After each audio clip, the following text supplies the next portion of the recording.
And your live note.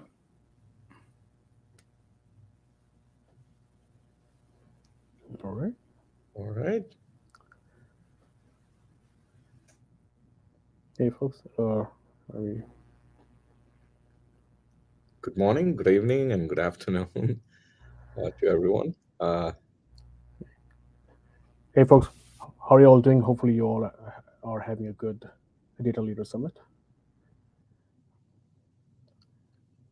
I think. I'm expecting is Yeah. I'm assuming that we are waiting for Gaurav. yeah, that's what I'm assuming. Yeah. Yeah. Yeah. Gaurav is right there, and then we'll get started.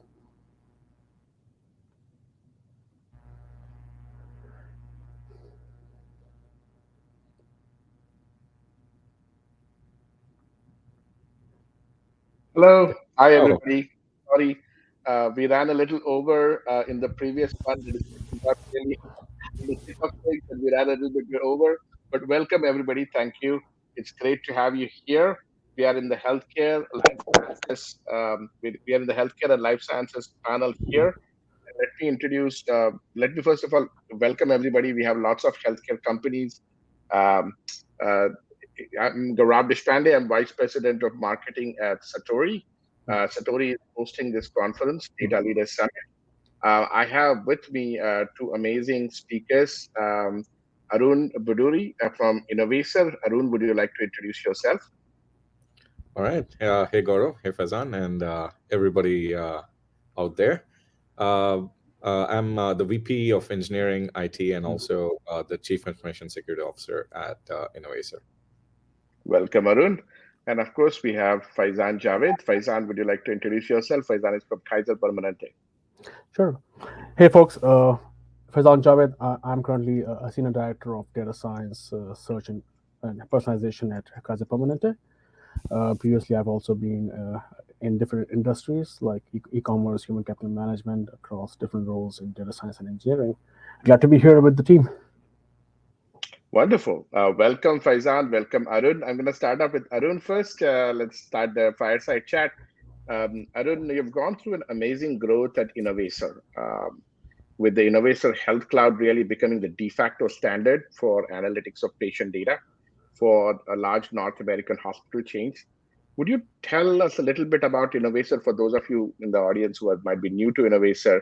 What Innovaccer does, what is your business model, and about your growth a little bit, and kind of introduce that, and then talk about how you balance that growth going on with the need to, with the responsibility of having sensitive patient data, the protected health information of PHI. How do you think about that at Innovaccer at a high level? And we'll get into details of it in a moment. Absolutely. So Innovaccer is the world's fastest growing healthcare tech company, and we are the number one healthcare data platform. What we do is we integrate all kinds of healthcare data and unify all of healthcare, be it EMR data, clinical data, claims, lab reports, and we integrate and we unify it using our unified patient data model, which is our key IP, which enables us to give a complete 360-degree view of a patient and their entire journey through their care management. And we have focused applications on the population health management, where we became the number one within 4 years of getting into this industry.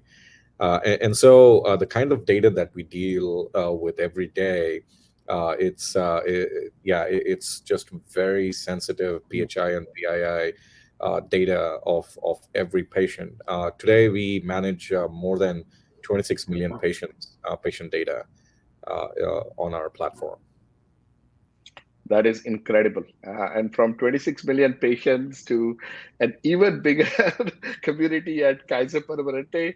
Faizan, I know Kaiser personally because family has been customers of Kaiser. We love your network. We love Kaiser Permanente. It's very tailored approach to healthcare, testing, healthcare providers, everything in one single place, one integrated system. Can you talk a little bit about, you have also grown a lot over the last 20 plus years. Can you talk a little bit about how you have seen the growth at Kaiser Permanente? And with that comes more data. How you think about, in the previous session, one of the things that Diedrich Van Leer from Wealthsimple mentioned is there's a snowball of data building up. So the data doesn't go down, it just keeps building up like a snowball.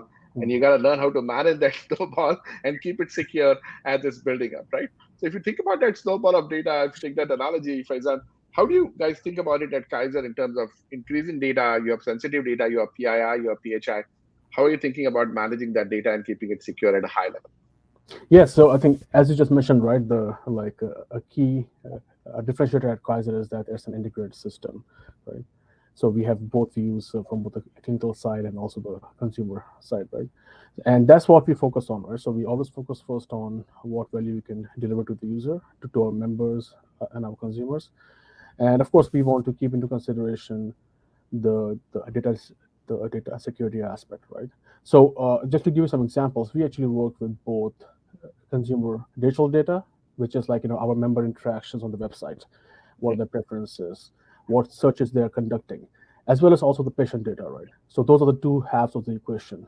And just to give you some examples, like after we define the use cases and we have the proper data security in place, we first of all conduct data insights, right, on the use cases, because we want to make sure that we are using the data, only the data that we need, right? Mm-hmm. So those are tied to the use cases. That part is really, really important. And then just to Mm-hmm. give you some examples where both of these different data sets come into play, both the consumer side and the patient side, like you can take the example of personalization, right? Mm-hmm. Like how do we do healthcare recommender systems, like the Mm-hmm. like what does the Netflix, or like most of us have used Netflix and Amazon, so recommendations, right? What can we Mm-hmm. recommend in healthcare, right? Right. So so so in that use case we have a bunch of options where we can recommend our content, our healthcare Mm-hmm. articles, Mm-hmm. food Mm-hmm. recipes, nutritions, as well Mm-hmm. as treatment and physician plans, right? Okay. So that's where you see that the two sides come into the place. We can recommend content, we can also Mm-hmm. recommend treatment plans, and that's just one example of a use case where we leverage both the patient data and the digital data. That's incredible. And as you are accessing that data, Faizan, are there sensitive fields? Like of course there are sensitive data information like patient conditions and other types of the treatments that they are on currently or they've had, and also things like date of birth or social security numbers and other things. How are you guys handling that at Kaiser? And is there role specific security that you have in place that kind of controls access based on those sensitive fields, either on the personal side or on the health side? Yeah, of course. So PHI, PII, HIPAA regulations, those are of course hugely important, not just to the Mhm. healthcare industry, also to Kaiser. Like Kaiser Yeah. has a long history, right? We have built our Mhm. reputation for over 75 years. So so this is why, like we want to make sure that data security is paramount, and we define the Mhm. use cases clearly, right? So we do have a Mhm. process in place.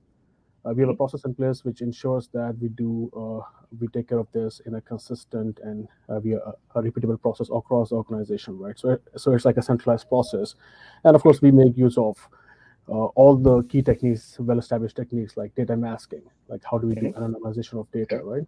How do we Yeah. generalize the quasi identifiers, right? Gender, Mhm. zip code, date of birth. Mhm. What are the techniques to generalize those? How do we do perturbation, right? How do we Mhm. replace sensitive values with fake Right. masks of data? And then the key point that we have been using for data science especially is how can we leverage synthetic data, right? Because that allows our machine learning teams to go faster. So Mhm. that's the other element that. So we make use of all of these techniques via a centralized process across organization. Wonderful. Thank you, Faizan. Now, coming from that over to the Innovaccer side, I know Innovaccer has an especially interesting challenge because you deal with a lot of different types of data platforms. From what I understand, you have Snowflake in there, you have Amazon Redshift, you have other Postgres and other types of databases because you're connecting to the hospital chains database systems, and you're monitoring access for your employees and for everybody else for those sensitive data. I don't know if you can describe the environment that you have for the audience here, because some of those might be having similar cloud data warehouses, one or more of those as a part of them. And how do you think about securing data access across those one or more cloud data warehouses that you're accessing data from? Absolutely. In our journey over the last, I would say, 6 years, has taken us from, you know, sell the edge-based Hadoop kind of databases Hmm. to using cloud native from AWS like Redshift and Postgres, and to Snowflake. So we have gone through several architecture changes to match with the scale of data that we're looking at with the kind of really large enterprise customers that we're signing up today, that bring in tens of petabytes of data per customer. So in that, as you mentioned, there's a ton of data processing that needs to happen, Hmm. and there are different use cases for various functions in the data pipeline that need to go through transformations, parsing, cleaning, mapping into our proprietary data model, and then running analytics and AI ML engine on it to derive insights for the Hmm. patients. And so because of that, we have a mix of databases for each specific use case. Some are analytical in nature, some are transactional in nature, and so it becomes really crucial to ensure the fundamental thing, which is zero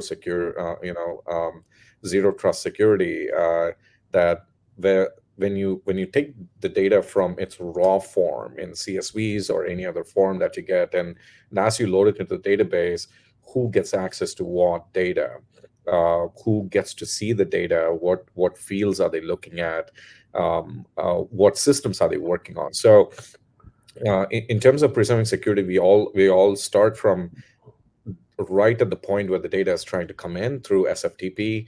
There is only a put coming in, and from there, trying to read from blob storage like S3 or ADLS, parsing large volumes of data, getting into the database, and from then on, like, how are these data engineers and integrators working with our system?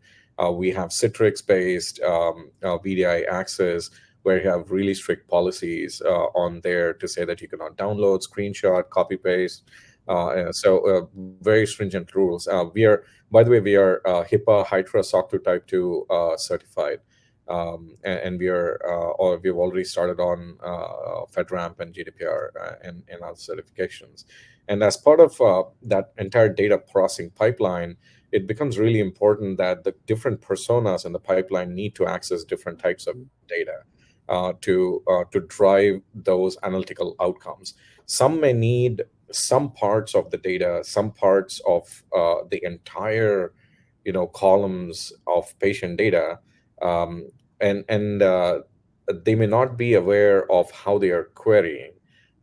So how do you ensure you're not inadvertently exposing any PHI or PII to these, so that we are HIPAA compliant, HITRUST compliant in all of these. So it's really important to have the right tools. As Faizan mentioned, the data masking and data governance, role-based access at each of the layers, and as they get transformed. And we've also built a custom ACL engine on top of all of these databases, that map to the organizational hierarchy of the healthcare industry. And that's what makes our healthcare data platform that's so specialized for this market, that you can easily take that hierarchy and put ACL structures in place to say, at what level, as you go higher up in the structure, you get broader level access, but you could still limit. And that's where these kind of data masking, data auditing tools are extremely important. Excellent. I think that's a great way to get into the tools, different sets, and then integrating that into the processes. Faizan, over to you. You guys have a fairly sophisticated data governance in place also.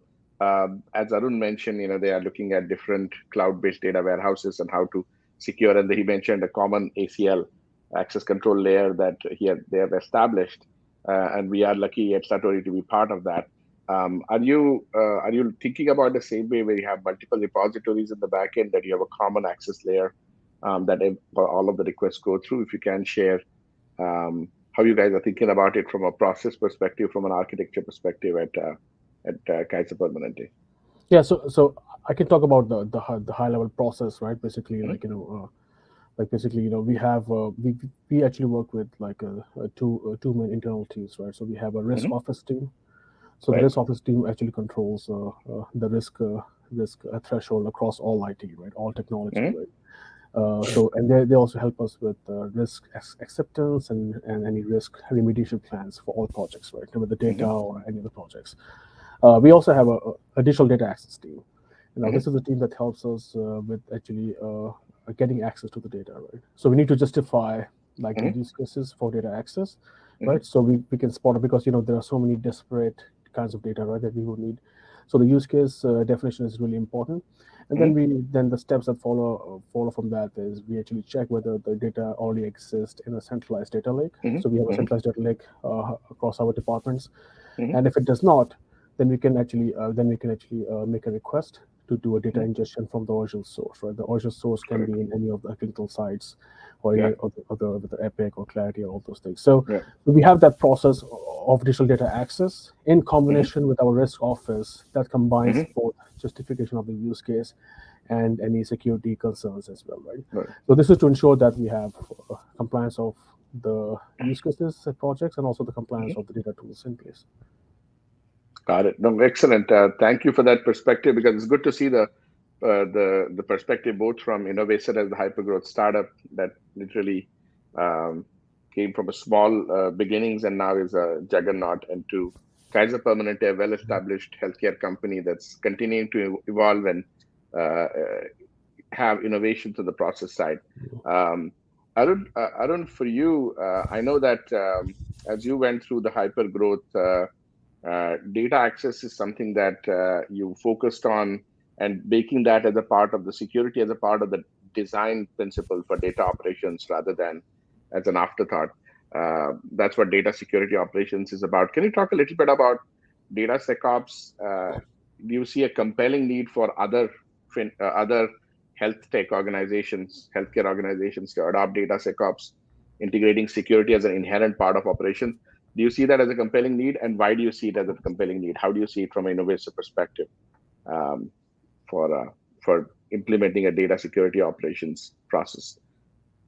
Absolutely, and you put it right. Data SecOps. So DevSecOps is one is has been one part of the focus in the last several years, especially in the recent years. But it becomes really important, and as I play this dual role of engineering as well as the CISO, it becomes really crucial to ensure that right from day one, when you're building a feature, building the product, the pipelines, it's not just the code security and your product security, but also the data security becomes extremely important in terms of how your products are exposing data, and where are you storing the data. And HIPAA regulation, of course, as per your HIPAA regulation, you need to have audit logs for the last 6 years, up to 6 years, who accessed what data and when, and it becomes really important that you need the right tools that and nowadays AI and automated scanning of columns to say which column is PII or PHI, and automatically mask it, defining the right roles. That becomes extremely important. And of course, as you know, we use Satori, and there that's processing massive amounts of transactions and reads that are going today, and that definitely tool like that makes our life really easy going through this. And in terms of the importance of doing that from day one, data role-based access, having the right audits, ensuring you're storing all the audit logs for considerable amount of time, um, and ensuring all the databases where the data is moving as well from one database to another database. It also becomes really important as to how you're designing that movement. And is it going through a Kafka queue? Then is Kafka secure? Is it going through other channels? Is it going through logs, log-based systems? And so it becomes really important. Data operations ensure that the users and passwords that are defined in these databases and these systems are all unified in one place. And what if that employee leaves the company? Then how do you ensure that person no longer has the access?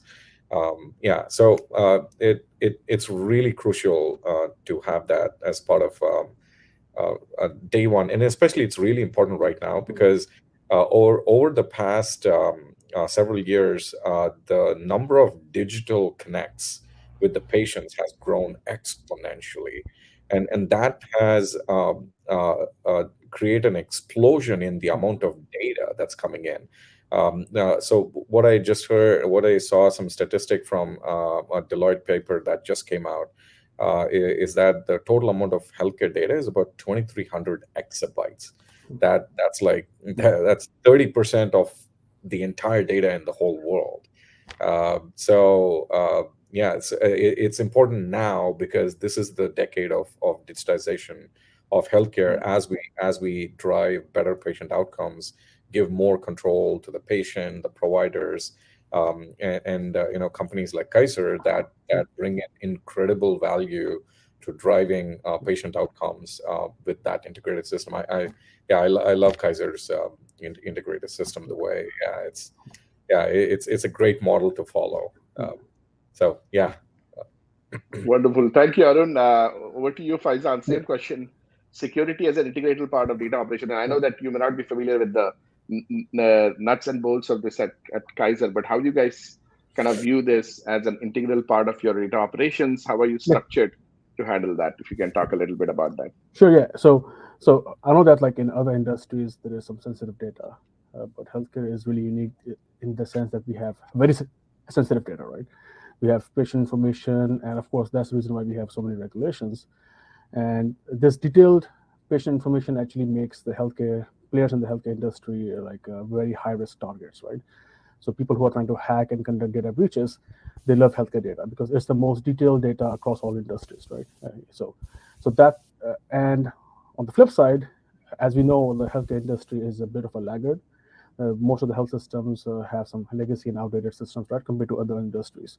So that actually makes it a very high a table item that data security should be a first tier element at all healthcare companies, right? So it's a mix of those two combinations. Now going to the data engineering platform, yes. So historically, data governance has been well established in most data engineering platforms, but this new data security element should be as important for data platforms as data governance, right? We want to make sure that the DevSecOps is very thoroughly integrated as part of the development cycle, right? So it should be a first tier element alongside data governance for all data engineering and platform operations. I would say not just in healthcare, across the board. So security should be viewed as a first tier element. That's wonderful. Thank you for that, Faizan. And I'm going to ask Arun the next question about something that he's working on with the Indian government. I know that he's working on with healthcare initiatives, part of the discussion with Indian government to streamline healthcare initiative. As you work with different governments and you see the need for democratization of data, right, across the board, more things to share, either via government or other from healthcare organizations. How do you see data democratization playing out, and how do you see secure access to data coming up as a part of it? Yeah, I'm extremely excited with what the Indian government is doing in the healthcare. A parallel to that is back in 2016, 2017, the government of India launched the UPI, the payment interface, and I came to India at that time. Yeah, it was like anything, cash, credit cards, and I came to India in 2020. Literally 3 years later, no one's accepting cash. Yeah, you can. You're going to slow down the line, checkout line. It's all QR code. It's all unified payments. Completely transformed. India is now the world's largest online transactions, billions per day, and Now that equivalent, Indian government has now launched the Ayushman Bharat Digital Mission (ABDM), and has launched UHI, so Unified Health Interface. Innovaccer is playing an active role with the government, especially it's called the Swasth initiative, and we are one of the board members in the health tech team there. And the primary focus right now, because if you see EMR adoption is not there yet, so I think that's one of the key factors that of digitization. And if you look at the mission and vision of Ayushman Bharat digital mission is to make it completely digital, like how just within 3 years the whole payment interface became completely digital. I'm pretty sure in the next 3 to 5 years, oh, it's going to transform big time, and make it really easy for the common man in India to just use a card and the UHI or one of your ABDM number. You go to a hospital, all your records are there. And the primary one of the cost of wastage in India today is between the payer and the provider interaction. And that is one of that's the key area that we are currently working with the government in defining that interface using FHIR standards, ensuring a seamless payout. Even like a small clinic, when they submit a claim, how do you ensure the claims are paid out to the provider in a seamless way? So yeah, very excited about India, and happy to be a part of growth here. Wonderful, Arun. From India over to United States, where Kaiser's customers are located. Faizan, can you talk about democratization of data, how you're looking at it within Kaiser, right? How to roll it out to different parts of Kaiser, and also sharing the data outside in a responsible manner. How are you thinking about it from a Yeah, Kaiser perspective? yeah. I'll talk about, like, because Kaiser and the healthcare perspective, right? So, most of us have been hearing about how healthcare has a lot of data, right? I know that I've been hearing this for many years. Healthcare has a lot of data. Healthcare has a lot of data, exabytes, terabytes, all this stuff. So, but the flip part is that healthcare as an industry has not really adapted or adopted the downstream benefits of this data as efficiently as other industries, right? And one thing to keep in mind is that we are in the post-COVID space, right? In the post-COVID space, what we have seen is that consumers expect a more modern digital healthcare experience. The days of using fax machines and phone calls will not work anymore, right? That's gone. And I still see that in healthcare. There's still some aspects of fax machines. Whenever I hear the word fax machines, that scares me a lot. So we need more powerful, modern digital tools and experiences in healthcare, right? Basically, we need to turbocharge these experiences for our users and increase the adoption of AI systems in both clinical and consumer settings. So that's the patient, and that's what consumers expect now. Customers, people in healthcare, especially after post-COVID, right? There's no way going back to the pre-COVID world. And the other aspect is, like, in healthcare, we keep saying we're in the business of saving lives, right? So if you're in the business of saving lives, we need to go as fast as possible to deliver value to our users. Once again, data comes into play here, right? Yes, we do have some regulations, more than some other industries, but we can't say that that healthcare is a slow and plodding industry, and also say, oh, we are in the business of saving lives, right? If you're in the business of saving lives, we should be fast, efficient, and make use of our data, right? So once again, these two aspects I mentioned because this behind the scenes data is key, right? We have a lot of data, and if we don't provide quick, efficient, secure access to data to our internal teams and consumers, right, to build those experiences, we will not be able to deliver on this promise or the value, right? Because data is actually more important than algorithms. You can have all the fancy tools you want. If you don't have the data, you will not go anywhere, right? So data is extremely important. Secure data. How do we turbocharge the experiences for our healthcare customers in this post-COVID world? And the faster we experiment in data science and machine learning, the faster we can deliver value, right? So that's the reason why we need to actually move really fast and democratize data with the proper controls and security and regulations, and basically turbocharge the healthcare industry. Wonderful. Faizan, thank you. In the interest of time, I'm going to go to Arun for his prescription to, since we are talking about healthcare and medicine, your prescription for the three things that you ask a fellow uh, data engineering, you have unique role because you are both responsible for data engineering organization and also CISO, Chief Information Security Officer. And those are usually at, sometimes at odds because Yeah. CISOs want to shut everything down and put it under lock key, and data engineers and data scientists want to open everything up. Faizan says, "Give me more data," and Arun says, on one side, yes, but with security measures. So as you grow, continue to grow at Innovaccer, innovation and growth, and as your fellow health tech companies, healthcare companies continue to grow and have growing data, what is your advice for securing data? What are the three principles, three takeaways, three things that they should remember as a part of their journey? Yeah, even with the dual role, oh, trust me, oh, that's still there. That still exists, right? There's no shortcuts there. Yeah, we can't afford. So, yeah, I think it's all about going back to the fundamentals, right? Mm-hmm, Someone who's not supposed to have access to the data, they should not get access to the data. As simple as mm-hmm, that. So, invest in the right secure infrastructure. Invest in cybersecurity, building a cybersecurity team. mm-hmm, Absolutely, that is one of the biggest shortage in skills. But mm-hmm, please do invest in building the right cybersecurity team, the data security, data operations team. That because yeah, it's extremely crucial. And as you're building your applications or maybe SaaS products that is processing data. It could be multi-tenant, it could be single tenant. Where is that data sitting? Who is able to access that data? Do you have a VPN cover in it?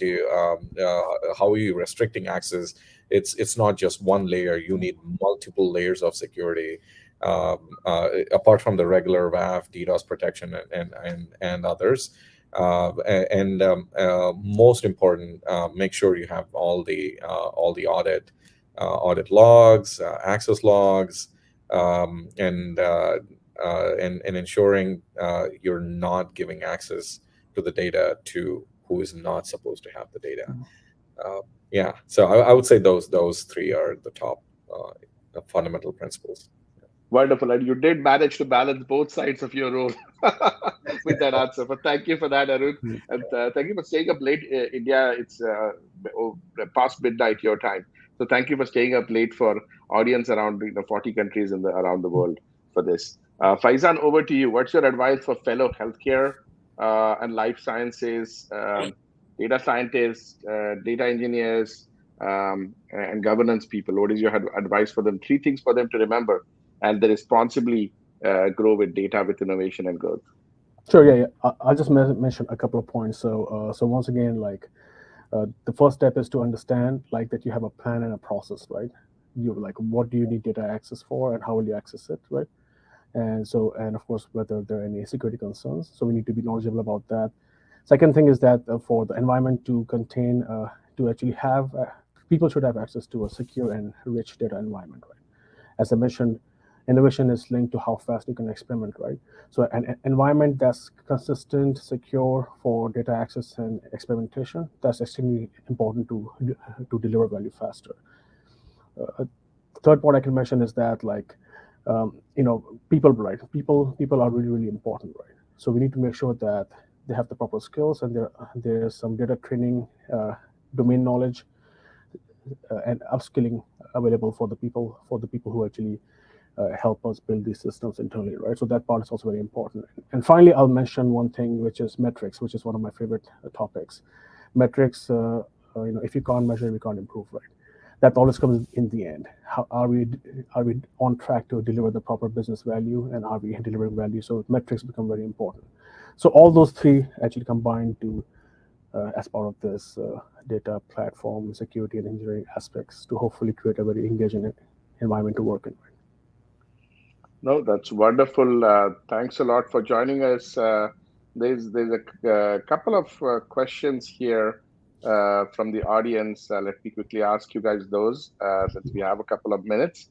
The first question is let's go to Arun for that. So Amazon AWS, has high trust certified cloud. Do you rely on that lower level controls in AWS as a part of the control for data layer? Is that something that you factor in as a part of your design for data access control there? It does help, but we are bound to have our multiple layers of controls on top of what Amazon already provides. So our database and cybersecurity teams put in multiple layers, like as I mentioned, Citrix VDI. We've got our firewalls and others, and then we of course we have Satori. Um, uh, Having every data access going through Satori. So, and then of course there's the right IAM roles, defining the role-based access, the ACL hierarchy, even though you might think in these days hey, it should be a no-brainer that you shouldn't open up an S3 bucket. So why is that an issue? Oh, it is an issue. Inadvertent opening up of S3 buckets, right? So it's still there. So put the right controls such that no one is able to make a mistake as well. I think that's the key. The cloud providers are definitely adding a lot of these capabilities, but it Yeah. still comes down to you putting in the additional 2 or 3 layers on top of that. Yeah, that's a wonderful way to say it. So leverage cloud providers what they provide, but build your own layers on top with a common access layer for security that can control all of the access below for you. Especially, I think you deal with two cloud providers, at least that I'm aware of, right? You have AWS in place, and then you also have Azure as a cloud provider that you work with, Arun. That is correct. We are actually we transformed into a cloud agnostic Hmm. architecture, processing petabytes of data. So we are on AWS, we're on Azure. We'll may expand into Google as well. Hmm. It's where our customers are taking us. That's wonderful. And let's make that securing by design and then making sure that you are secure no matter which cloud provider you have or which data store you have. Let's make that the last word of today. Thanks a lot, Faizan, Javed from Kaiser Permanente joining us, and Arun Buduri, both of you. This concludes today's Healthcare and Life Sciences Roundtable. We're going to resume the Data Leaders Summit back at 2 p.m. Pacific or 5 p.m. Eastern. That's where we have a Snowflake customer hands-on workshop for Snowflake customers. It's going to be in person in the Redwood City at the Dockside Room in Redwood City in Grand Bay Hotel, San Francisco. And it's also going to be virtually delivered to hundreds of customers across different time zones. So thank you for joining me. Again, I'm Gaurav Deshpande, Vice President of Marketing at Satori. Thank you, Arun, for joining us. Arun Thank you, Buduri from everyone. Innovaccer. And Faizan, Javed from Kaiser Permanente. Thank you for taking time out of your busy schedule to join us. Thank you. Bye. Thank you, folks. My Thank you pleasure. all. Take care. Thank you, Gaurav. See you all. Bye.